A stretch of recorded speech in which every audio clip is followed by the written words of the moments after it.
Welcome back to the Garza Gaming Channel. Today we're going to talk about the 10.5 update notes that go in live May 16th or Tuesday, May 16th, right?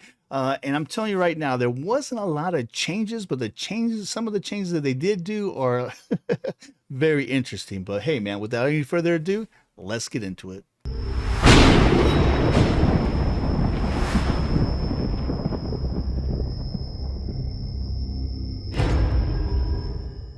Okay, so here we go with our 10.5 update, right? All the nerfs and buffs that's coming with 10.5. And I'm telling you right now, there are some very interesting ones. So let's get into it, right? The first thing is they're now sticking a cap on damage mitigation, right? I think prior to this, there was no cap for damage mitigation. So you can actually build like a Hercules with max protections plus freaking ridiculously high amounts of mitigation and made them pretty much immortal, right? So I guess they finally figured this out. That's pretty much the meta right now. People going in with 2 to 3 heavies with heavy protections, heavy mitigations, and especially with heavies that have high CC, making them almost impossible to kill. So I think this is their way of trying to mitigate that, right?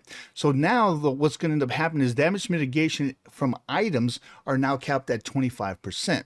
Now, with that said, if you have a god that has some type of attack buff or any type of ability buff, I should say, that say gives you like 60% mitigation, right, for 3 seconds, your mitigation cap will go up to whatever that buff is for the duration of that buff, and once that buff goes away, it just reverts back to 25. It won't go 60 plus 25, right?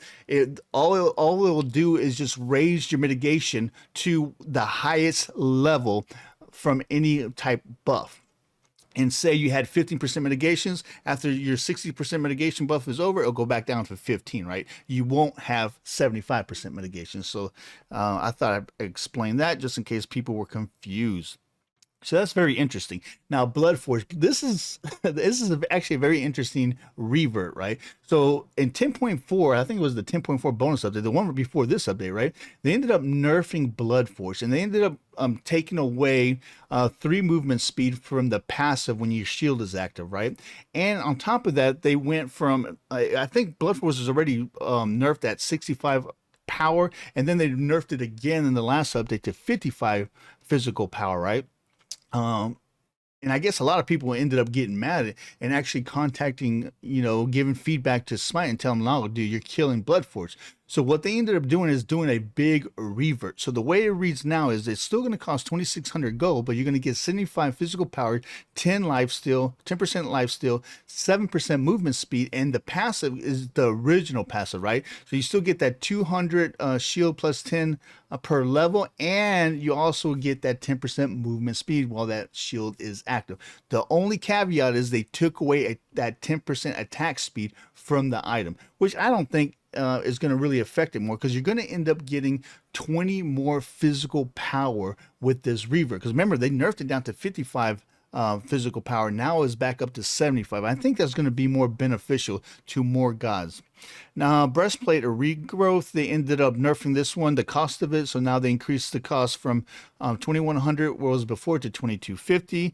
The cannoneers, they decreased the cost on this one from 2,100 to 2,000. They increased the damage per level from 5 to 10. Decreased the gold provided from 25 to 15. Decreased the cooldown. This thing can pop off from 20 seconds to 7 seconds. And then the passive, now your next successful basic attack on an enemy lane minion causes it to explode. So I guess it turns it into a suicide bomber, right? Instantly killing it and dealing 50 damage plus 10 damage per level and magic damage, right, to all enemies in a small area. And it provides 15 bonus gold to your nearest ally. This can only happen once every 7 seconds. So before this used to pop off every 20 seconds. Now it's going to do every 7 seconds, and that's why they decrease the damage per level. The gold provided by 10, because it's going to be popping off more quicker, I guess, or more. All right, so Phalanx buff on this one, you now gain some of the buff effects that your ally minions obtain with each stack. So the passive now reads, when you are attacked by an enemy god, You and a friendly lane minions within 40 units of you gain stacks, up to 3 stacks, right? And each stack will provide 10 attack speed and 7 of each protection. So, I mean, for 8 seconds. So, this stacks up to 3 times. So, you're looking at 21% at max stacks, or 21 more protection, magic protection, and physical protection at max stacks, plus 30% attack speed. So, that's very interesting, too. I've never actually even used that item, but that's definitely interesting.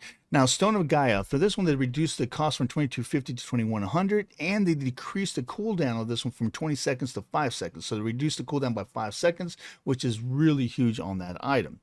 Now, this is a very interesting one, and I'm dying to try this on an Ares, right? So Spectre Armor, they did a rework on this item, or the passive of it anyway, and they actually added an Aurora on it, right? So the Aurora now reads that allies gods within 55 units take 30% reduced bonus damage from critical strikes. When you get hit by a critical strike, you gain 15 physical power and 20 magical power, stacking up to 3 times, and it lasts for 6 seconds. So you're gonna get so what is that? Magical powers, you're looking at 60 more magical power at match stacks for 6 seconds, or what, 45 more physical power for 6 seconds. Dude, that's really huge. Now, the only thing that I'm unclear of, the Aurora reads the allied gods within 55 units take 30% reduced damage. So you're going to take 30% less crit damage to your allies around you. But I don't know if this applies to the god that's actually wearing the armor or not. You know what I'm saying? It doesn't really clarify. So we're going to have to see how this works once it goes live. War flag. So on this one, this item provides gold per enemy minion jungle monster assist rather than equaling. Okay, so now you get the gold instead of having the lowest, have to have the lowest gold on your team. You get the gold anyway, so who cares? Okay, so here we go with the god nerfs, right? So hell, on this one, restoration.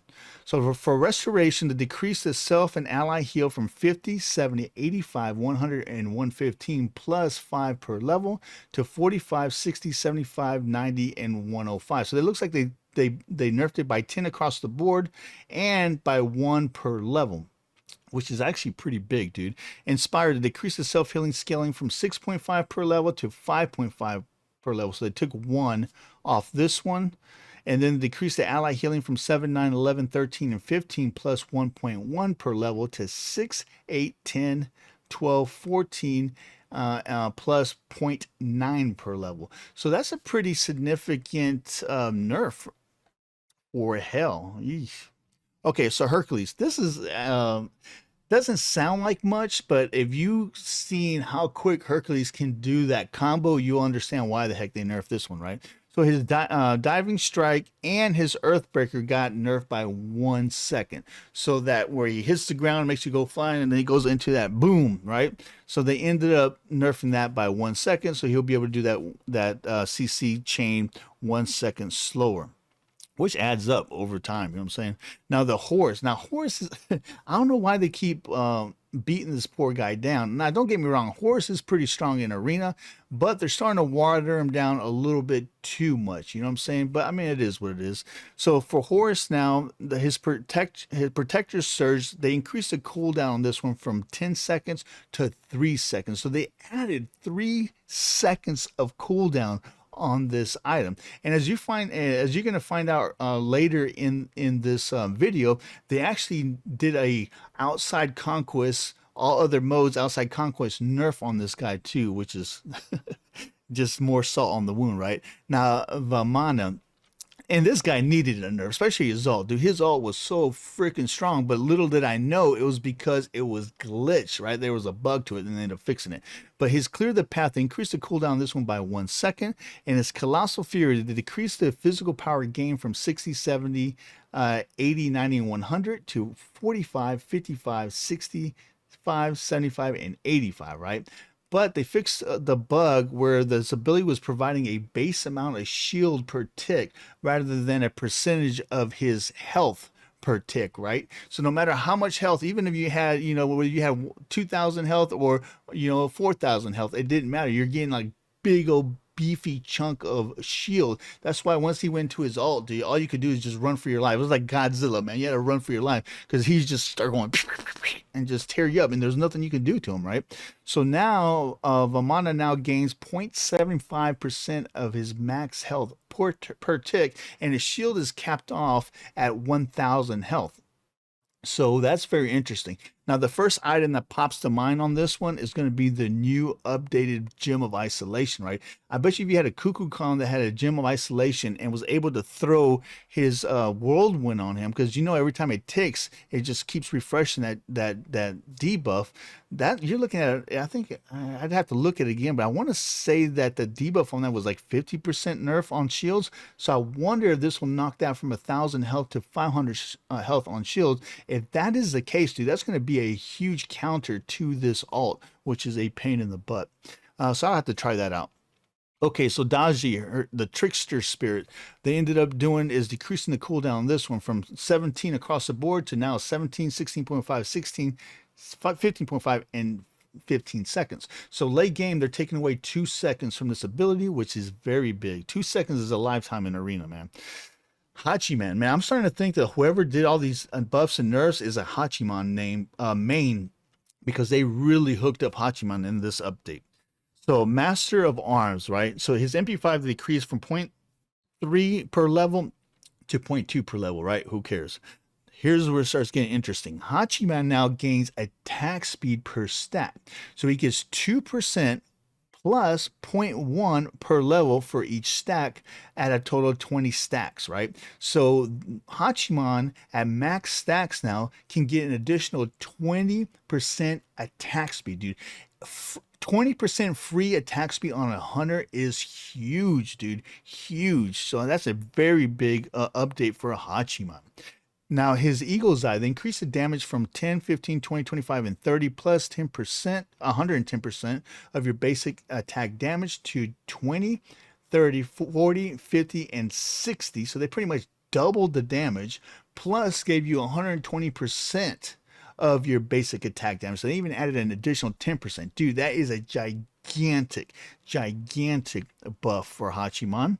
And then his Heavenly Banner increased the base damage from 85, 140, 195, 250, and 305 to 95, 150, 205, 260, and 315. So it looks like they gave him 10 across the board on this one as well. Dude, that you're going to see a lot more Hachiman players, I think, in Arena after this update for sure. Jurgermonder, for him, they ended up decreasing the cooldown of his Consuming Bellow from 13 seconds to 12 seconds. 1 second, hey, any cooldown on any ability is always welcome, right? And his Submerge, I didn't know his Submerge was bugged, but they fixed an issue with his Submerge where he was losing movement speed when he was revealed, right, from stealth. So somebody hit him while he was submerged, and then they showed him that blink. All of a sudden, his movement speed would be cut out. So they fixed that issue. And then decreased the cooldown from 16, 15, 14, 13, and 12 seconds to 14, 13.5, 13, 12.5, and 12. So early game, you're early game, your cooldown is reduced by 2 seconds with this gigantic. So that's really good for Jurgermonder. Oleron. Now, Oleron, I haven't really seen too much in Arena of late, so I guess a lot of people are in other modes are not playing him as well, so I guess they're trying to beef him up a bit, right? So his Overflowing Divinity, they increased the base damage on this one from 60, 75, 90, 105, and 120 to 70, 85, 100, 115, and 130. So it looks like they gave him 10 more damage across the board. This is going to be another guy that's going to benefit from some buffs and nerfs that they ended up implementing on any mode outside of Conquest that we're going to talk about here shortly. Osiris, dude, I don't know why they buffed this fool, because this guy is already very strong, especially in Arena. But anyway, Osiris, so they increase his base HP 5 from 6 to 9, increases base physical protections from 23.8 to 25.2. His Spirit Flail, they increase the damage by 10 across the board. So that's pretty big for him. I mean, he's already a pain in the butt. So I mean, it is what it is. Now, Set, they ended up fixing some issues with Set and really giving a big cooldown on his Sandstorm. Right? Not too many people play Set in Arena either.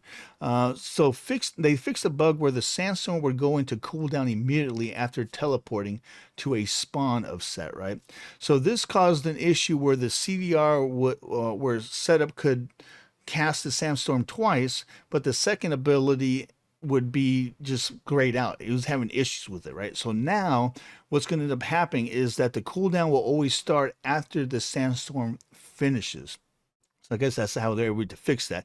But here's a big one, though. The cooldown is now decreased from 14 seconds to 10 seconds. They took away 4 seconds on this ability, which is gigantic, dude. Okay, so her Radiance decreased the cooldown from 30 seconds to 11 seconds, which is a huge buff. Sun Wukong, like he needed any more buffs, right?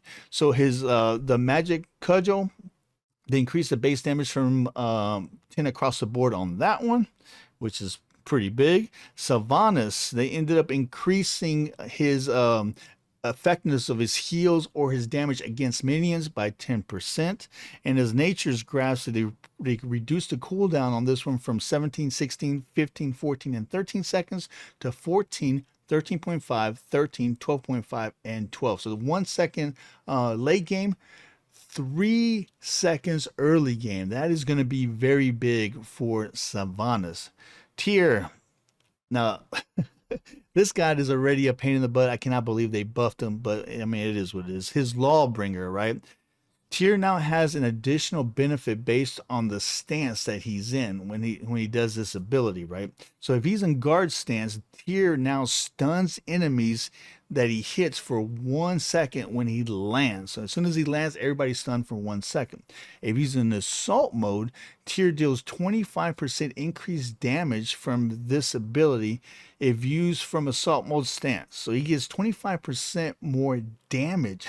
25% more damage if he's in assault mode. And then they updated the icon and visual effects. Okay, so now this is what I was talking about before.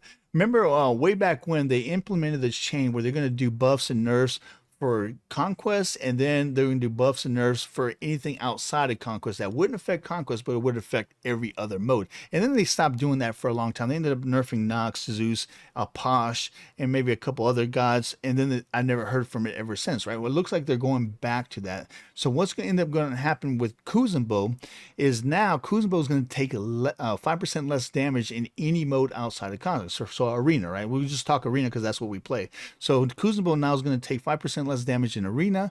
Oleron's ult is going to come down on cooldown 10% faster in Arena. Atlas, all his cooldowns are nerfed by 5%, so they're going to take 5% longer to come off cooldown, and his ult's going to take 10% longer to come off cooldown. So that's a huge kick in the nuts to Atlas. Horus, again, he's actually going to take 5% more damage in Arena. And then Nemesis got a huge buff, man. Nemesis, her non-ult cooldowns are going to come out. All of her cooldowns are going to be 10% faster. And then she's going to take 5% less damage. So all of her abilities that are non-ult will come off cooldown 10% faster, and she's taking 5% less damage. But that's pretty much it for the 10.5 update. Like I said before, there wasn't a lot to it, other than that big crossover event, which was, we won't get into that, right? But yeah, the biggest thing that came out of this is that I think the Tyr, the spectral armor, and the revert of the Bloodforge, I think are the biggest things that stand out to me. I'm really looking to check out that new spectral armor. I think that's going to be very big. I think a lot more people are going to end up using that in Arena. But hey, man, what do you think about 10.5? Heck, what do you think about Season 10 thus far, man? Do you think that Season 10 is helping or hurting Smite? And with 10.5, do you think that they're actually starting to listen to the community and starting to fix things? this, or do you think that they're just still the blind leading the blind and bringing us down that rabbit hole to the demise of Smite, man? Put it in the comments down below. I'd love to hear your thoughts, right? Again, if you're new to the channel, don't forget, hit that subscribe button, and don't forget, man, we're streaming every Tuesday at 11:30 Eastern Standard Time in the morning. And if you ever want to play with some really cool people, check out our Discord. Invite to the Discord description of this video, any of our videos, and our website, GarzaGaming.com. Again, if you haven't subscribed, please subscribe. I'm Dark Garza, the OG on GC. See you next time.